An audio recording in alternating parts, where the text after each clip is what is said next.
a little bit, especially with program responsibilities and program elements.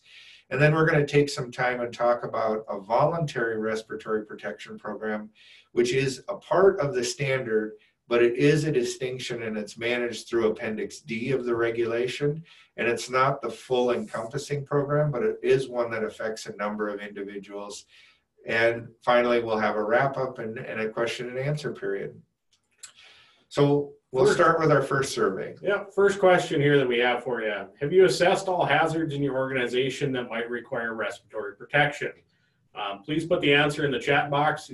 A, yes, we are rock solid. B, maybe. C, I really don't know. What does that mean?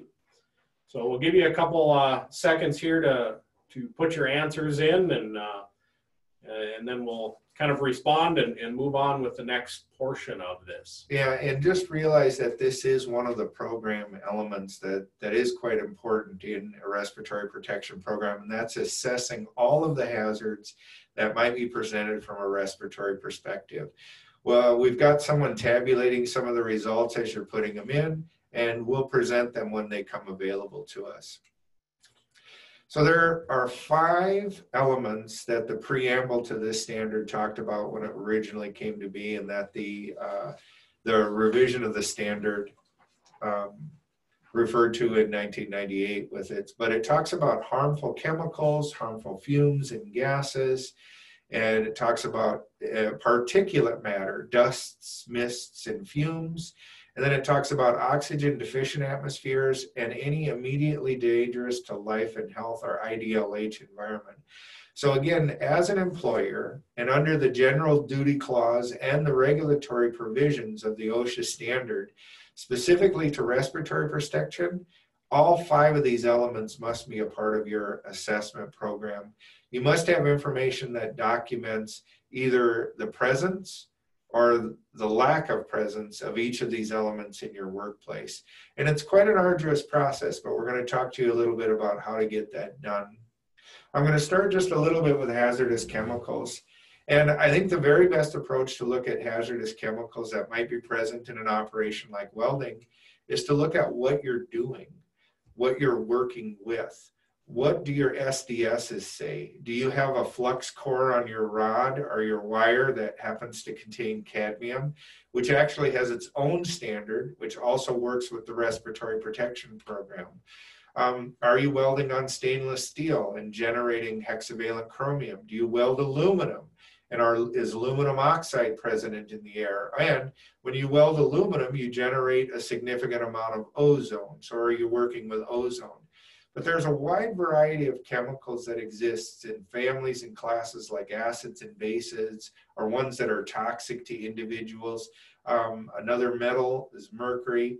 You really want to make sure that you're reviewing your safety data sheets and all of your process to understand what chemicals you're using. And then you have to assess whether or not those present a hazard to your workforce, and if that work hazard is a respiratory hazard. Other examples include harmful gases, vapors, and fumes. If you have a paint booth, it's very likely that you have a hazard present. But again, it's important to understand what types of paints are you using. Do these paints contain naphthalene, which again is another one of these red flag issues? What cleaners are you using to prepare your materials? Are you using methylene chloride to remove paint from something that previously had a coating? Methylene chloride is something too that also has its own standard.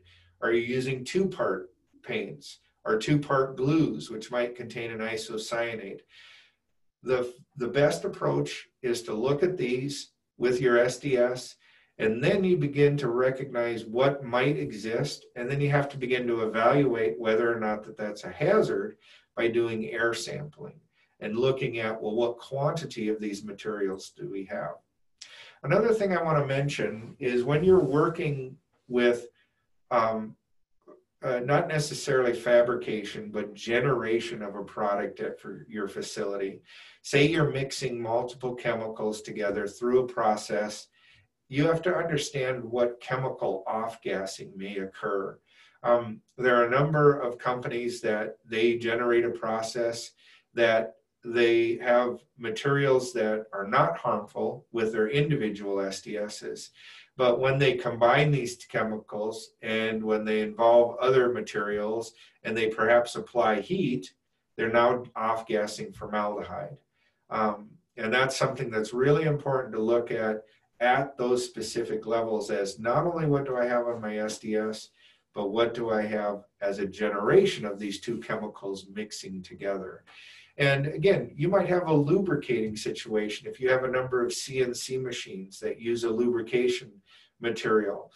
That lubrication material is more than likely being spit into the air. What's your exposure to that material? Is that a water-based? To what level is it water-based? Very important questions, and I'm sorry there's no real easy answer to these. It's just important that you look at all of these categories. So we'll move into another category, which are harmful mists, dusts, and fumes. Some are quite specific. There's a silica standard for silica compounds, quartz, cristabalite, tridymite, and you have to understand each of those levels have a distinct exposure level, that if you're above that threshold value, then OSHA is going to consider you needing respiratory protection and a whole program to manage that. Others are less specific.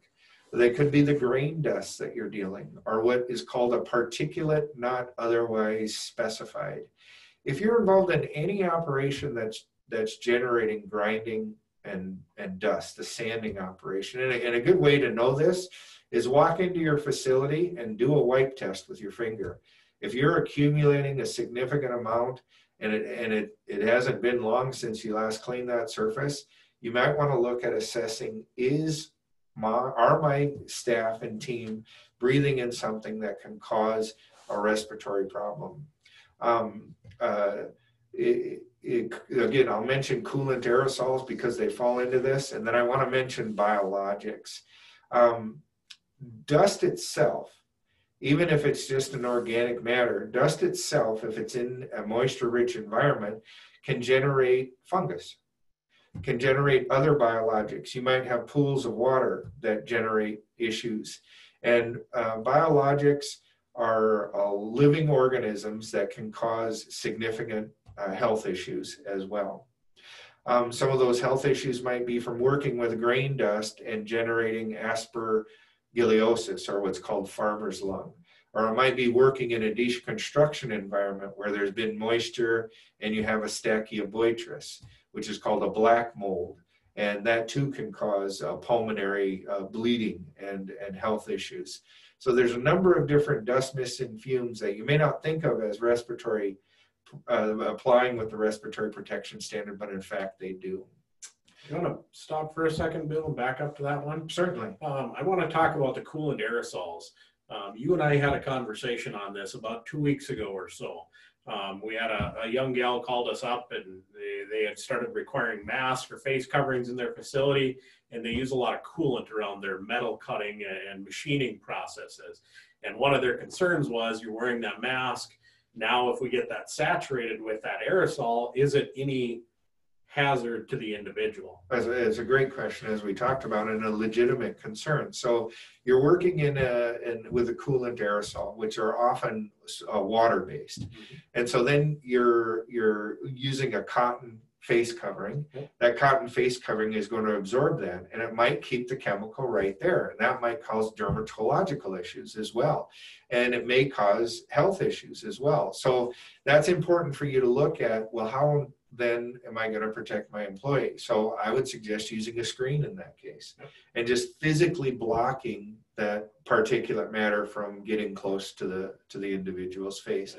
But it's a great consideration, and it's one that you have to do so it's the right and proper way to think about hazards in the workplace. And what was the first thing that we looked at when we looked at that particular chemical? The SDS. We looked at the SDS and brought up what are the health hazards that go along with it, and through process of informing ourselves, understanding it, realized that there was really no health hazard that came along from that aerosol. Yep. But to find a solution for that individual that asking that question, provide a face shield, make them feel comfortable, make the accommodation to allow that employee to feel like you have addressed that need and put a solution in place for them. Exactly. I think we saw it may be an irritant, and that's Yeah. what I think triggered us making a recommendation to the employer, but probably wouldn't require respiratory protection, but should be considered with your employee. Oxygen deficient atmospheres. So if you're ever entering into an environment where there's potential for an oxygen deficient atmosphere, what that really means is that you're facing what chemically is known as an asphyxiant. And there are really two types of asphyxiants. There are chemical asphyxiants and there are simple asphyxiants. A chemical asphyxiant will literally suffocate you from the inside. I put up carbon monoxide as an example. It will bind with the hemoglobin in your body and create something that's called methemoglobin. Now, methemoglobin doesn't move oxygen between cells. Hemoglobin, that's its primary job, is to transfer oxygen between cells. So you literally suffocate on the inside. There are other chemical asphyxiants. So it could be from the chemical you're using. It might be a simple asphyxiant you're faced with. You might be in an environment where the, excuse me, the oxygen level at the ambient level is usually about 21%, 20.9%. But you're dealing with chemicals that are pushing that oxygen or are consuming that oxygen away and are creating a simple asphyxiant. A good example are the reason why I bring up biologics is biologics from an environmental standpoint, an environmental chemical standpoint, as they're being consuming organic matter, they will consume and create what's called a biological oxygen demand. They can do it in water, and they can do it in soils, and they can do it in the air. So there's numerous stories of individuals entering a pit that might be filled with leaves. They go into this pit and they get about halfway down and boom, all of a sudden they fall to the ground because that air exchange hasn't occurred in that pit. They're entering into an oxygen deficient atmosphere because the biologics have consumed the oxygen that was there and it hasn't had a chance to exchange with ambient air, so the concentration becomes oxygen deficient. Immediately dangerous to life and health atmospheres. This is kind of the advanced level of assessment, and I won't spend a great deal of time on this, but I want to let you know that if you ever have operations where you're in a predicament, and the likelihood of a predicament may exist where you need to escape, or things could go bad quite quickly. That's a simple way of understanding what an IDLH environment is. So if you're decommissioning a fuel storage tank, I used to work in IDL environments doing that very thing, and we had an extensive protocol to cover that. If you're going into decaking boilers, if you're involved in a material transfer with a hazardous material or a highly flammable material, but if you ever need to escape a situation and you need to have oxygen readily available, that's really what they're talking about with an IDLH environment. So just in summary, we want to know, does a hazard exist? And we talked a lot about SDSs, and that's one of your powerful tools for determining if it exists. But then the next question is, it exists, but to what extent? And the only way to really determine that is to conduct air sampling, to know what you have measured from a quantitative perspective. You can qualitatively say, well, it might be there, but it's a difficult way to try and manage a situation when you don't have measure. So our advice is, in addition to the SDS, it's very important to quantify what you're doing, and you want to measure and know what you're dealing with so you can manage what you've just measured. Measure so you can manage the situation.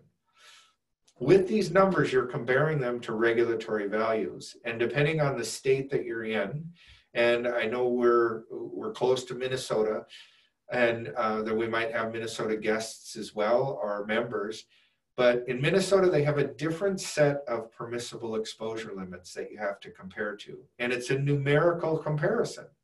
You have to know if you're above that value or below that value. And where you're at with that measurement triggers whether or not a respiratory protection program needs to be in play.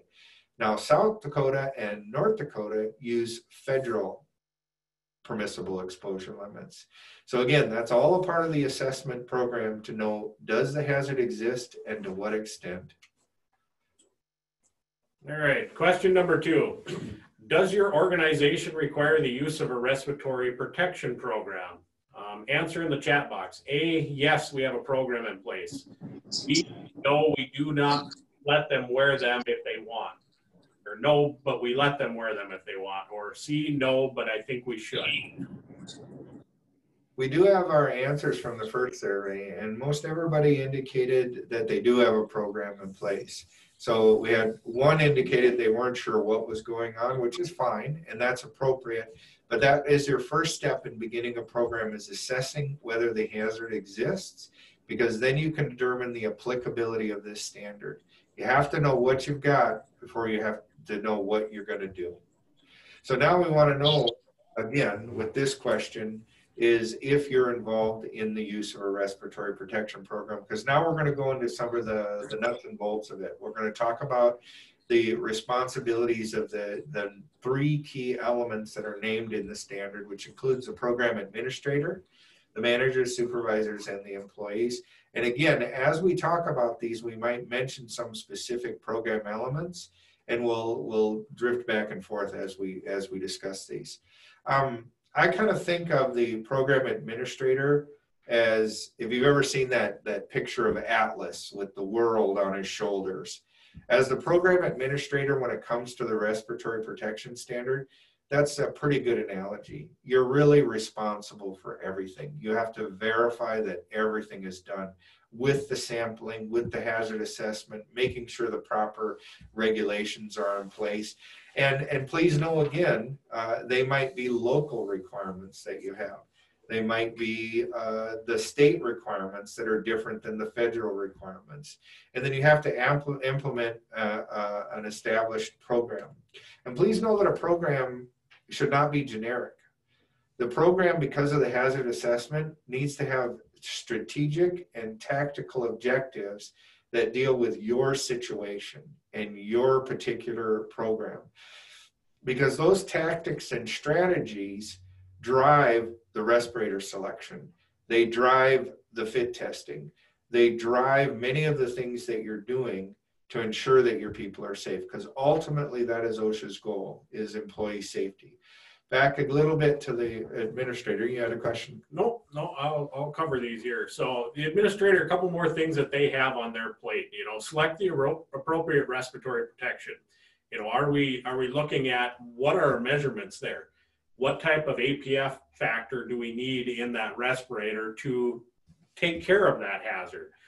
That's a really critical component that a lot of people, like Bill had mentioned before, you pick a respirator because, oh, it's the one that the big box store has on the shelf. That isn't always appropriate. We need to have those measurements to understand what are our employees being exposed to, so that we can select the appropriate protection level that they need. You know, simple APF 10, you can move into an APF 25. And I run into this quite a bit with construction companies and their silica. You know, silica is 50 micrograms per cubic meter. Now all of a sudden we do a test that show that it's 1,000. Our APF 10 is not going to be enough. We need to do something else in that place to make sure we select the appropriate one. So that's a really critical aspect of their responsibilities, looking at those numbers, crunching that data, making sure we offer the right protection. They also need to coordinate the periodic medical evaluations. You know, the medical evaluations we'll talk about here in a minute, but those are really important to make sure that people are physically capable of wearing that respirator and using it during that work shift. Fit testing is another big one. They may not conduct it themselves, but they need to make sure that they coordinate that and get it completed before somebody wears that respirator. They'll provide training. They'll be the person that's the go-to for questions and answers, help those employees out, and then they maintain all the records and the documentation. And that's a big task in itself, because there's a lot of documents that go along with this program. Moving to managers and supervisors' responsibilities, they're more at the pragmatic level. They're in the field, they're working with this program that's being administered by the supervisors. So they too have to know the hazards. I think their key responsibility is to enforce the respiratory protection program. They need to ensure that this is being done. It's not, of course, acceptable to just have a program in place. The program needs to be strategic and tactical, and it needs to be employed and implemented properly. And managers and supervisors have a really key responsibility in that. Another element is with communication, and that's helping to train the individuals that are using it and to get really good feedback, especially in some of the elements that you mentioned. The opportunity to do a fit test is really a great opportunity to get employee feedback. And in fact, there are certain requirements of the fit test that are engaged to make that occur. But the manager and supervisor level doesn't quite have the responsibilities as the program administrator, but they really are the glue that binds this and help makes these programs work well together. Cody, I see those results came in. Did you want to go over those quick? Yeah, it looks like most of you have a program in place right now. So good luck or good congratulations to all of you. You've done the assessment and put something in place. So I'm glad to hear that you are managing the hazards that you have in your facilities. Excellent. Now, the employee responsibilities are equally important. And this may be one of the challenges that many supervisors, managers, and administrators face, is really understanding the responsibility and the integration of the employee and their responsibilities. One element that's crucial is if you're using an air purifying respirator that has cartridges, the program administrator has to set what the schedule is for that. The supervisor needs to enforce that they're being changed out, but the employee needs to be trained to the level that they understand why, what, and how they're doing that cartridge change out. They can't, if an OSHA inspector comes up and says, well, how often do you change that? And the answer is, whenever I feel like it. An OSHA inspector worth his salt or her salt is going to dig into that, because there needs to be a program in place that needs to be understood at all levels with that change out. And then in addition, and another area where OSHA inspectors really have difficulty with the compliance with the respiratory protection standard is keeping that respirator cleaned, in operating condition, and stored properly. But they definitely have a strong role in this. And a part of your annual training program should be to make sure that they understand what their responsibilities are. And one of the big fail points that I see quite frequently, Bill, and mainly coming from the construction side, most construction guys wear facial hair. And when it comes to fit testing, they aren't clean shaven, or I show up a week and a half, 2 weeks later, and they've got a full beard again. And you've got to really kind of put them through the paces and make them understand that being clean shaven in case you need that for that process is really critical. And I've had to have guys shave many a times when I come in to do fit testing or other things like that. Yeah, so, well, you bring a razor and some shaving cream with us for that very purpose when doing fit testing, because it's a fail as a fit tester if you see facial hair that interferes with the seal present. And Bill and I talked about throwing this slide in. Face coverings are getting to be really, really important, really popular with most places out there.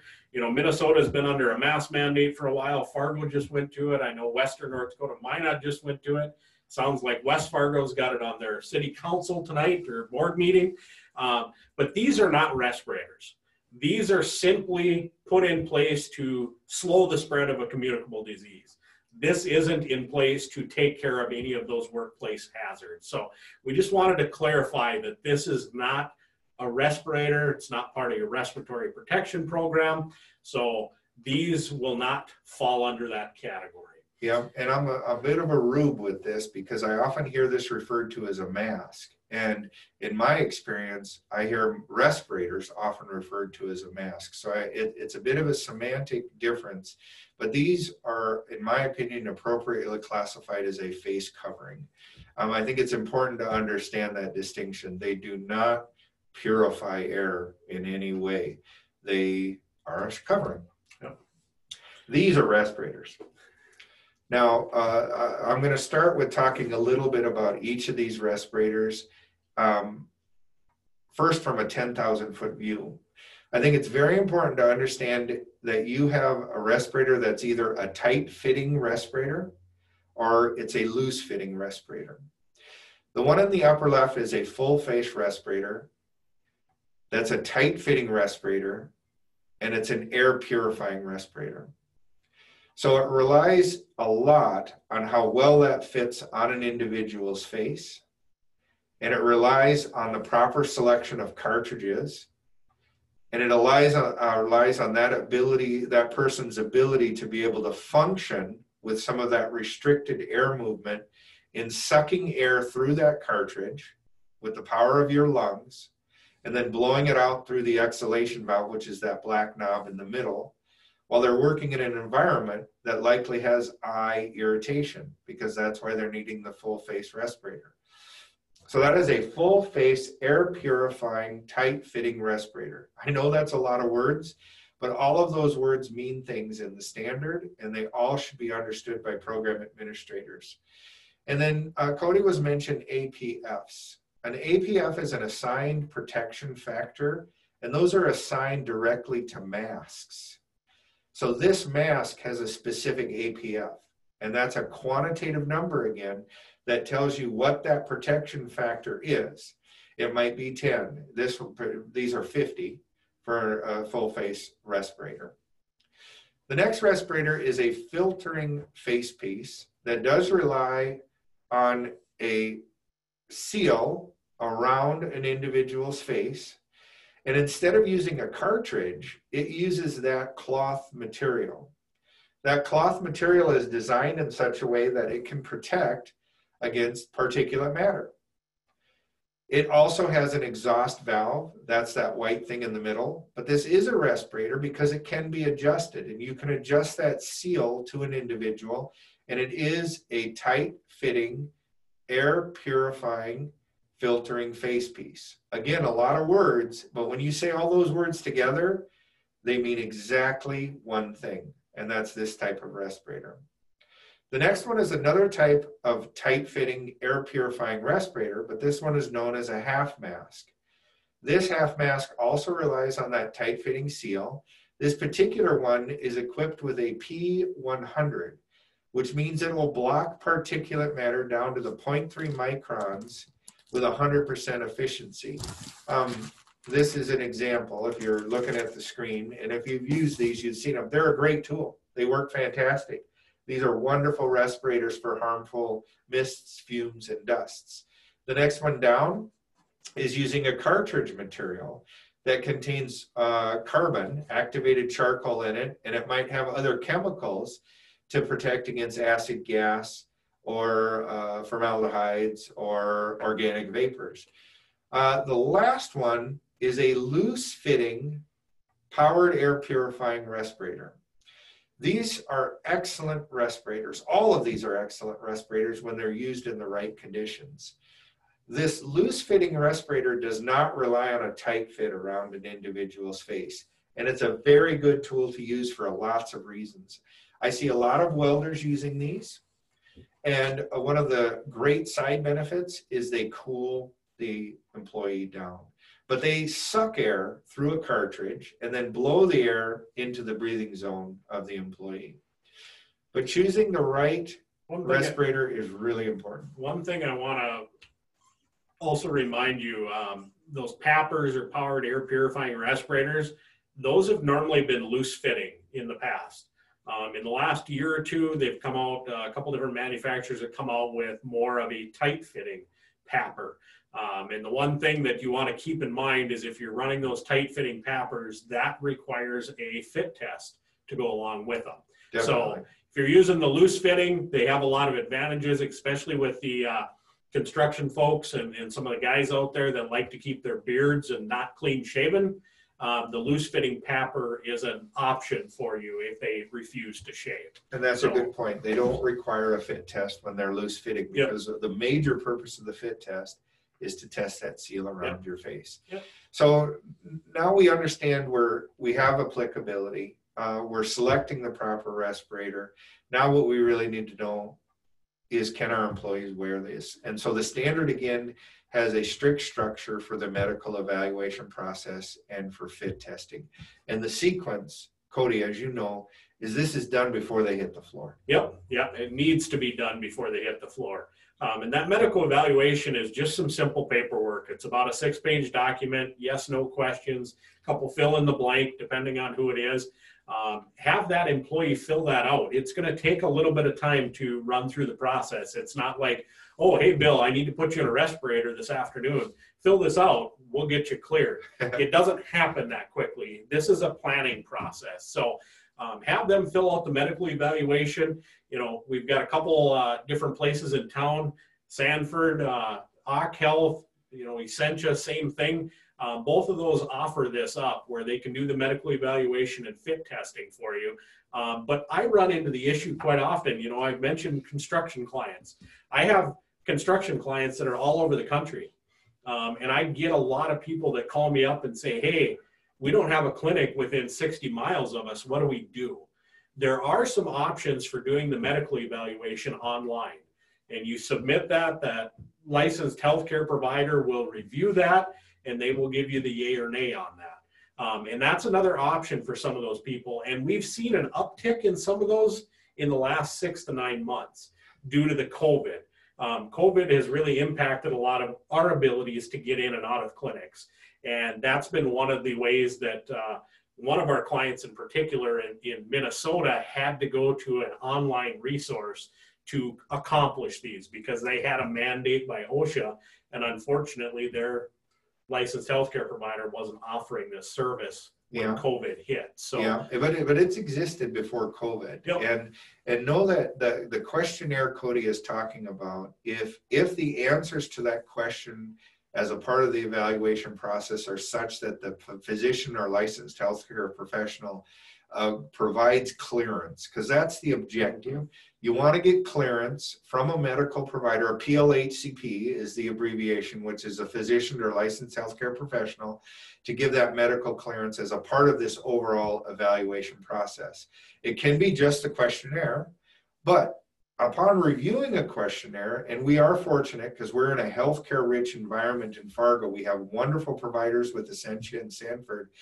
They may say, no, this individual needs an examination as a part of their evaluation. And then they can carry it to that process and do whatever testing is necessary to make it happen. But please know, with the revision in 1998, it is appropriate for a medical questionnaire to be reviewed and for medical clearance to be provided with just that.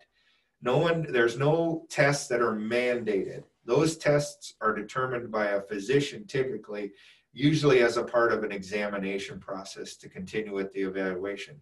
But you folks as administrators need to know each and every employee's clearance ending date, because we need to follow up. When we do fit tests, part of what we do, in addition to testing the CL, is making sure that that individual is still in the same health conditions, because we as a fit tester can trigger another examination. We have to follow up if it's expired. That's why we do this on an annual basis. It's a really important part of risk management to make sure that the fit test, which is a whole series of 15 steps that I won't necessarily get into, I want to talk more about the purpose of the fit test, is to really, it's an opportunity to engage with an employee, understand their proper use of that respirator, potentially trigger a medical evaluation even before the clearance expires, and to really make sure that that mask is working properly. Because trust me, you get a couple molars pulled and your face structure changes. You lose 40 pounds, same sort of situation. And that's one of the reasons that drives the annual fit test. Really, a respirator relies on 3 issues. It's that fit. Is it fitting well? Is it fitting snugly? There's no gaps in it. Is it used correctly during the exposure?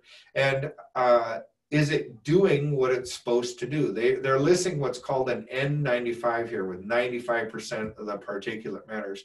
And one point I want to make with this, with wearing a respirator, because we see these more now, is as you put this respirator on, and what can happen during a fit test, is you can instruct the proper way to don and doff it. A lot of people will grab these respirators and just pinch right at the nose. And what they do is they create a pathway for air to travel right down the nose and into the respirator. The proper way to do that is really start at the tip of the nose with your middle fingers there, and then you gently push along your cheeks, and then you rub it down to make a fit all the way across here. I used to be in healthcare. I've assisted a lot of healthcare professionals with fitting an N95 respirator, and it's very important that you do that step and it be fitting properly to be effective in its use. A little bit about facial hair that Cody brought up. The best way is to just be completely clean shaven, but the standard is clear. No facial hair may interfere with the seal of a tight fitting face piece. So you can have a Fu Manchu mustache as long as it's really short. If any of it interferes with the seal, it must be gone. But I don't know all the names of these facial styles, but the key thing and the objective to understand is no facial hair can interfere. The worst is stubble. Stubble is the least pliable. Stubble will hold a mask out. It'll act like a barb of sorts. And so the best way is just to be clean shaven. Maintenance and cleaning. Again, this is a responsibility of the employee, and I really want to emphasize how important it is. If you look at that screen in the lower and then to the right a little bit, that particular employee is looking at the baffle for the inhalation valves. I can't tell you how many times I've been on a fit test and I've looked at that and a chunk of it is gone, it's ripped, or it's entirely missing. That inspection needs to occur as you're cleaning the respirator, which has to happen after every single use. And then these things need to be stored properly. Hey, this is pretty typical. I find this frequently. This is a job site trailer that I walked in, happened to be in Texas, I believe. This is the way that the respirators land. I mean, they got rubber gloves next to it, but as an OSHA inspector, what's my first question? Man, how dirty is that? It's not being maintained. Is it damaged? You know, and now somebody's going to need it and put it on. So that's why OSHA has laid out requirements of the maintenance and cleaning and then the storage of it. That storage needs to be in a clean sanitary bag to keep the condition of it in good shape. You also need to protect it from outside damage. So I see quite frequently, respirators come in a nice sealed bag. And the reason that they do is so that you can put it right back in there, seal it up, and away you go. I've also seen people use, Ziploc containers, Rubbermaid containers, something like that to store them in, because that offers a little bit more protection that something isn't going to lay on it or strike it and damage it. The initial fit test is the right time to do this, Yep. to set that up again with how tactically you're doing it within your program. If you have a storage container for all respirators, you have a locker room of sorts, that's where you go through this training with the employee. You make sure that he or she knows what his responsibilities are with it, and you make sure it's accurately stored. And then these play a part if you have cartridges. If you're not storing these properly, you should really know and understand that an organic activated charcoal filter that's using and protecting against organic vapors, that can be detrimentally impacted just by the humidity in air. But if you're storing that in an environment without ambient air, that's going to be better for your change out cycle and your timing pattern with when you're going to change out respirators. So there's multiple reasons for these in place, not just to make it difficult to implement. It's because, again, they all relate to that safety of the employee. So this is probably better than not storing it tightly, but not much. Because again, a container like this is going to be stored to ambient air, and using a cartridge like that, which does contain activated charcoal and chemicals that will react with and bind, is being impacted by the humidity in air. Yeah. And then, and how many times do things get stuffed on top of this and you forget what's going on? It's just not proper. I mean, you've seen that. Oh yeah, and I've seen worse situations than this. How many times have you opened up a flammable storage cabinet? Ooh, there's a respirator in there. Yeah. And my first thought is, how long has that been in there? What chemicals do you have? How good a material is left in that respirator? Has the rubber gotten all hard, cracked, broken? Yeah. Damn, what type of chemical are you exposing it to? So those are the things that you really want to keep it in that sealed bag so you don't expose it to those other hazards that you may find. And again, all of these flow into that training program, that they need to know how to use it at the employee level. The supervisors need to make sure they're using it properly. And the program administrator needs to know that all of this makes sense within the program that you're using. And then this must be done annually. And there should be hands-on use of the respirator. We incorporate this right into our fit tests when we provide them for our clients. We have them don and doff. We have them go through an inspection and we watch them. We observe them that they're doing this properly. And if they're not, we interject with training at the time of doing the fit test. So in an emergency, and again, I'm not going to spend a great deal amount of time on this, but if you have emergency respirators, it's very important that you dedicate time and resources to make sure you've got all your T's crossed and all of your I's dotted. If you have SCBA units or supplied air units, if you have anything that is an escape situation, the requirements for testing is monthly. The requirements for training is greater, and all of the documentation must be very, very well in play. So now let's talk about the voluntary use program. And Cody, I know you're familiar with it. Yeah, voluntary comes in quite frequently in a lot of businesses just for the simple fact that the employee voices a concern and says, hey, we're working with wood dust or a nuisance dust of some sort. I would like to wear a dust mask or maybe a filtering face piece respirator. And in those cases, you as the employer want to have a conversation with them first off. What's the reason behind it? Why do you want to wear this? Just having that conversation is really critical because you're addressing their needs and you're coming up with a solution at that point.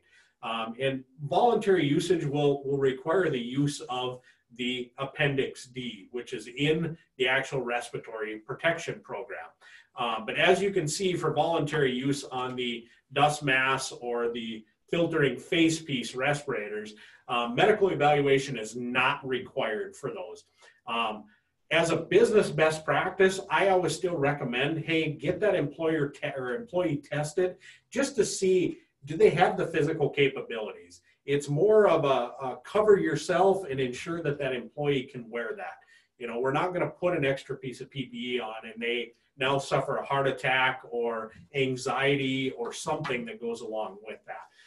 But a fit test is not required for those filtering face pieces. Yeah, and the point you bring up I really like, Cody, because safety is really a part of a bigger picture of risk management, and taking those extra steps and those best practices are definitely worth considering, even though they may not be required by the standard, but they're a part of a best practice with risk management procedures. Yep. And I, like you said, the things are not required when you're using just the air purifying N95 respirator or the dust mask.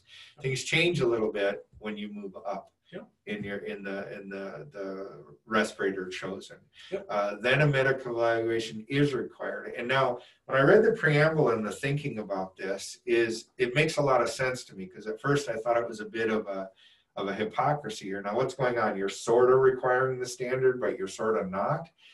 But it makes sense because of the restricted breathing that can occur with an air purifying respirator. You can't put your employee in that situation without knowing they're safe for that situation. And that's why if you're using a half mask respirator, you do have to do the medical evaluation. We did get a question too about medical review for a PAPR or for a loose fitting face piece. It is still required. If you as an employer require your employees to wear a respirator, no matter what type of respirator, a medical evaluation is required.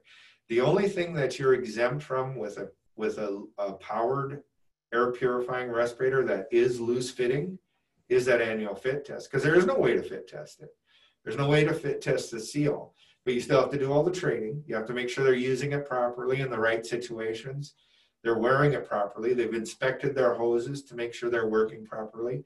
And you got to make sure when a health a PLHCP looks at this, they're wearing a battery pack, and they're wearing this hood, and they're wearing this whole HVAC system, and that can create a burden on them if they have range of motion limitations, or if they have BMI issues, and if they have claustrophobic issues. So there's all sorts of medical things that still apply with the use of a respirator, but it does exempt you from the fit test. So record keeping, another incredibly important element, because your medical records associated with your employees, they need to be kept, I think it's for 30 years.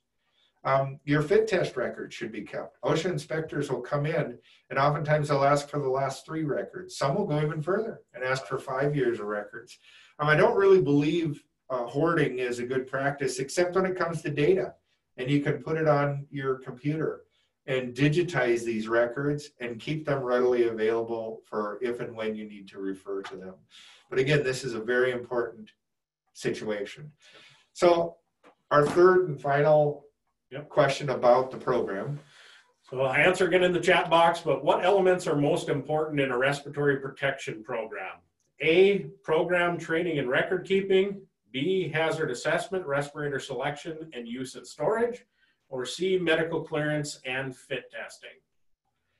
And it's a bit of a trick question, Cody. So I put this in really just as a summary of what the program elements really are for this. And what's really important to know is, depending on your situation, your specific hazards, your specific program, maybe hazard assessment is the most important because you have a very dynamic operation. Your production is cyclical. You have quite a bit heavier production in the winter compared to in the fall, or you're continuously doing process improvement, so you're bringing in new chemicals. Or it might be that medical clearance is the most important because the respirators you're using have a significant effect on your individuals. Or it might be that you really have to focus on training like you would in an emergency and evacuation situation. But I do want to leave some time to answer additional questions. And I don't know, Dale, if you can bring up to have verbal questions, but our final survey question is, we would like to know how we were effective. We don't really know who our audience is and what level they're at, but we're hoping that we hit some high points and that we provided some insights that were helpful. Or if we didn't help you out much, we understand that too, but we definitely appreciate and want the feedback. So on these, if you could select 1, 2, or 3 and put that in the chats, we'll take care of that. This is mine and Cody's contact information. If there's any questions that you have directly for us, we're happy to help you. I've worked with a number of different people on their respiratory protection programs. I've literally done thousands of fit tests. I've done quantitative, I've done qualitative, I've done all sorts of them. I have great exposure. I've worked in a number of healthcare facilities with these types of programs, agricultural facilities, general industry, minor with constructions. But it is one area that I feel relatively quite confident at. So I'm glad to answer any questions that you might have about the respiratory protection standard. At this time, I guess we really want to thank you for the opportunity and open it up briefly for any questions. I'm not sure how to unmute everybody or give them control. So I think if you could type them in your chat, I think would be best. If you can, and we'll just watch that here for just a second. Yeah, we'll do that. We do have somebody off video checking on questions, and here she comes. Thank you, Jennifer. Mm-hmm. You did really well. Nice. We do appreciate the feedback. Thank you very much.